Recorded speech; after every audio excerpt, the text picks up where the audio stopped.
ඈතින් හෙමින් ඉතින් අර ඇවිදින වේගෙන් කෝච්චිය ඈතින් එනවා. කෝච්චිය දැන් හෙමින් සැරේ එන වේගෙ එන්න ස්ලෝ වෙනවා කියලා තේරෙනවා. හරිද? මේක ආවිල්ලා අපි ගාව නැවැත්තුවා කියපන් එකපාරට. දැන් කෝච්චිය අපි ඉස්සර දැන් නැවැත්තුවා. දැන් මම නිසා කෝච්චියක් නැවැත්තුවා. හරිද? මිනිස්සෙකුට වෙන දෙයක් නෙවෙයි ජීවිතේට. ඊට පස්සේ එන්ජින් එකෙන් ඩ්‍රයිවර්ට ඇවිල්ලා මොන ටීක් පුතාද බෙල්ල තිබ්බ කෝච්චියට දැම්මෝ කුණු හරප විතරයි කියන්නේ. දැන් බයිනවා ඉවරයක් නෑ. දැන් අපි කොල්ල සෙට් එක මෙහෙව මේ පැත්තෙන් කෝච්චියේ ඩ්‍රයිවර්ලා දෙන්න අපිට බයිනවා. පිටිපස්සෙන් ආමි කෙවුන් ටික පොළු අරන් ගෙන වලියක් කියලා අපිට ගන්න. හරිද? උන් බලන්න මොකද්ද? දැන් දෙපැත්තකින් අපිට බයිනවා. හරිද? මේ ෆිසික්ස් ප්‍රැක්ටිකල් එකලා ජීවිතේට අමතක ඊට පස්සේ අපි කිව්වා නෑ නෑ මෙහෙම සීන් එකක් උනේ මෙන්න මෙහෙම කතාවක් කියලා මෙහෙම තමයි උනේ කියලා ඕකට උට තේරුන්නේ නෑ මොකද්ද කිව්වේ කියලා. ඒකලා කොහොම හරි ඉතින් ඌ හිතේ හැරෙට බැන්නා කැම්ප් එකේ හිටපුණොත් අපිට බැන්නා ඊට පස්සේ ඌ බැලලා ගියා. දැන් ඊට පස්සේ දැන් බැලලා පාස් වෙනවා දැන් කෝච් ඩ්‍රයිවර් හිතුවෙත් අපි නිකන් බෙල්ලලා දාන්නේ මොකද කියන්නේ කෝච්චියට බෙල්ල තිබ්බගේ සීන් එකක්නේ. දැන් කෝච්චියෙන් පාස් වෙනවනේ. කෝච්චියේ හැම ජනේලකින් මත දානවා කුණු හරපයක් කියලා හැම තප්පරයක් පාසාම කුණු හරපයක් පහු වෙනවා හරිද අපි. හරි. අර කුණු හරප 6 7ම වෙනමත් ඇහෙනවා. නිකන් අර ෆ්‍රේසස් හයි කරලා නිකන් වාක්‍ය කණ්ඩ විදිහට ඇහෙනවා. අර ජනේල ඇස අත දානවා බයිනවා කවුරු හරි. ටීක් ටීක් ටීක් ටීක් හරිද? එදා තරන්නම් ඒකක කාලයකදී වැඩියෙන්ම කුණු හරප හපු දවස් එදාය. මෙතනදී වාට තේරෙනවා හැම වෙලෙම ලැබිලා තියෙන ළමයි මේ බලන්න F note 3යි F note 5යි F note. එහෙනම් හැම වෙලේම ලැබෙන ළමයි මේ කියන එකාගේ ඔත්තේ ප්‍රසංවාද පමණි. ඔත්තේ ප්‍රසංවාද පමණි. ඔත්තේ ප්‍රසංවාද පමණි. අනුයාත උපරිතාන දෙකක් අතර ગેප් එක බලමු. මේ කියන එකාගේ F note තියෙනවා. F1 ට එන්නේ 3යි F note F2 ට එන්නේ 5යි F note හම්බෙන්නේ. අනුයාත උපරිතාන දෙකක් අතර ગેප් එක කීයද? 2යි F note බැගින් එනවා. අනුයාත උපරිතාන දෙකක් අතර ગેප් එක 2යි. ඕක ළමයි ගණන් වලට සෑහෙන වටිනවා. හදනකොට ඒකයි මේ නැවත කියන්නේ. එහෙනම් මැද්දෙන් කලම්ප කළ දඬුවලත් අර වගේම තමයි මේ දෙන විශේෂත්වය මොකද්ද? මේ කියන එකාගේ ලැබෙන්නේ ඔත්තේ ප්‍රසංවාදක පමණි. අනුයාත උපරිතාන දෙකක් අතර ગેප් එක 2යි F note කියලා වාට හම්බෙනවා. ඔන්න වැඩේ. අඩුපාඩු තියෙන කට්ටිය හදාගන්නු ගෙහිමින් සැරේ. ඔය තමයි ළමයි දඬුවල කම්පන කියන එක. ඔය දඬුවල කම්පන කියන සීන් එක එහෙමනම් බං ඔහොම තියන්න කැමරා. ඔය දඬුවල කම්පන කියන සීන් එක නම් මට මගේ ජීවිතේට අමතක වෙන්නේ නැහැ හරිද? එනවා ඔහොම අවුල නැහැ. හරිද? දඬුවල ජීවිතේට අමතක වෙන්නේ. මොකද අපිට දඬුවල කම්පන උගන්නලා අපිට කිව්වා අර ඔයාලත් අහලා තියෙන සමහර කතාව මේ ඔය රේල් පාරක කෝච්චියක් ඈතෙන් එනකොට දැන් කෝච්චියේ සද්දේ නිකන් එහුන් නැති වුණාට රේල් පීලට කන තිබ්බම ඇහෙනවා කියලා කතාවක් අහලා තියෙනවද ඔයාලා?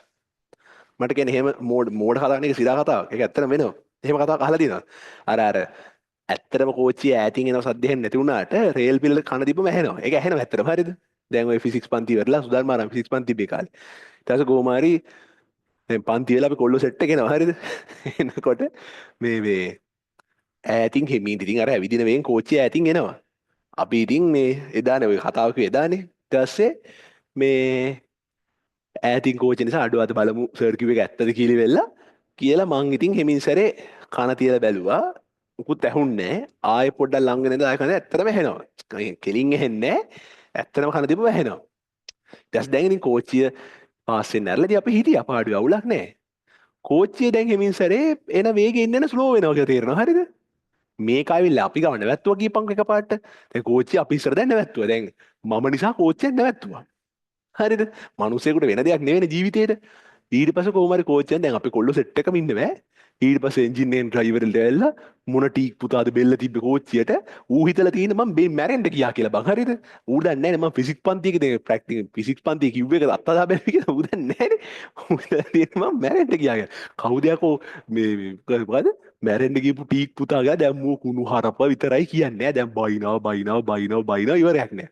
ඔය නුවරින් ළමයි දන්නවා ඕම රේල් පාර දිගේ එනකොට අර අස්ගිරිය පැත්තේ නම් ඔහොම රේල් පාර දිගේ ගුඩ් ෂෙඩ් එක පැත්තට එනකොට උඩ තියෙනවා ආමි බේස් එක තියෙනවා හරියද? ආමි කැම්ප් එක තියෙනවා. දැන් උන් හිතන්නේ දැන් වලියක් කියලා ආමි කැම්ප්. උන් දැන් පොළු අරන් ඇවිල්ලා දැන් අපි කොල්ලෝ සෙට් එක මෙහෙව මේ පැත්තෙන් කෝච්චියේ ඩ්‍රයිවර්ලා දෙන්න අපිට බයිනවා. පිටිපස්සෙන් ආමි කෙවුන් ටික පොළු අරන් ඇවිල්ලා වලියක් කියලා අපිට ගන්න හරියද? උන් බලන්න මොකද්ද? දැන් දෙපැත්තකින් අපිට බයිනවා. හරිද? මේ ෆිසික්ස් ප්‍රැක්ටිකල් එකලා ජීවිතේට අමතක ඊට පස්සේ අපි කිව්වා නෑ නෑ මෙහෙම සීන් එකක් උනේ මෙන්න මෙහෙම කතාවක් කියලා මෙහෙම තමයි උනේ කියලා ඕකට උට තේරුන්නේ නෑ මොකද්ද කිව්වේ කියලා. ඒකල කොහොමරි ඉතින් ඌ හිතේ හැරට බැන්නා කෑම්ප් එකේ හිටපුණොත් අපිට බැන්නා ඊට පස්සේ ඌ බැලලා ගියා දැන් ඊට පස්සේ දැන් බැනලා පාස් වෙනවා දැන් කෝච් ඩ්‍රයිවර් හිතුවෙත් අපි නිකන් බෙල්ලලා දාන්නේ මොකද කියන්නේ කෝච්චියට බෙල්ල තිබ්බගේ සීන් එකක් නේ දැන් කෝච්චියෙන් පාස් වෙනවනේ කෝච්චියේ හැම ජනේලකින් මත දානවා කුණුහරුපයක් කියලා හැම තප්පරයක් පාසාම කුණුහරුපයක් පහු වෙනවා හරිද අපි හරි අර කුණුහරුප 6 7ම වෙනමත් ඇහෙනවා නිකන් අර ෆ්‍රේසස් හයි කරලා නිකන් වාක්‍ය කණ්ඩ විදිහට ඇහෙනවා අර ජනේල ඇස අත දානවා බයිනවා කවුරු හරි ටී ටී ටී ටී හරිද එදා තරන්නම් ඒකක කාලයකදී වැඩියෙන්ම කුණුහරුප හපු දවස් එදා ඈ ඔය දඬුවල කම්පැනි ඉගෙනගෙන ඔන්නවත අපිට උනේ හරිද උඹලා ඉගෙනගෙනත් නැහැ දඬුවල කම්පැනි ඉතින් කොහෙද ඕන්න කතන්දරේ ඔය වගේ සීන් කරනවා නම් කරලා දුවන්න තියන්නේ ඈ හරිද කරලා දුවන්න තියන්නේ තොර වැඩේ හරි වැඩේ හරි එන්නකෝ දඬුවල කම්පන ඔතනින් නිමාවට පත් වෙනවා එනම පව්කාරයි ඌ බම් මට වෙලා තියෙන දේවල් අර මං වැඩිය මට වෙලා තියෙන දේවල් කියන්නේ නැත්තේ ඒවා එහෙම අස්වාභාවිකයි අර ඉතින් අතිශෝක්තියෙන් කියනවා කියලා ඔයාලා හිතන්නේ මගේ යාළුවෝ කියන්නේ උඹගේ දෛවය නම් උසන් ලියලා තියෙන ගංජා ගහපෙක්ලු ලියලා තියෙන්නේ අර ඒ තරම් මහා කාලකන්ණි සිදුවීම් වෙන්නේ මට ඔය කාලේ ඒ කාලේ සමාජ මාධ්‍ය තිබ්බේ නැහැ ඒ කාලේ තමයි ස්වර්ණවාහිනී දවසේ වැරද්ද කියලා කියන්න පටන් ගත්ත මතකද ඔය පාරේ මිනිස්සු වැරදි කරන ඒවා දවසේ වැරද්ද කියලා ගියා මතකද ඔයාලට ටීවී එකේ ආන් ඒක පටන් ගත්ත කාලේ ඇත්තටම අපේ උන් බයලා හිටියේ මේ දවසේ වැරද්දලත් වැටෙයිද දන්නේ නැහැ කියලා මොකෙක් හරි වීඩියෝ කරලා අර වැරදුණු කුරුමානම් වගේ දාන්නේ අර වැරදුණු සුයිසයිඩ් කරගෙනද සියදිවි හානි කර ගැනීමේ තැත උන් කිව්වට පිළිගන්නේ මෙහෙම එකක් කරන්න කියලා කෙලවුනේ කියලා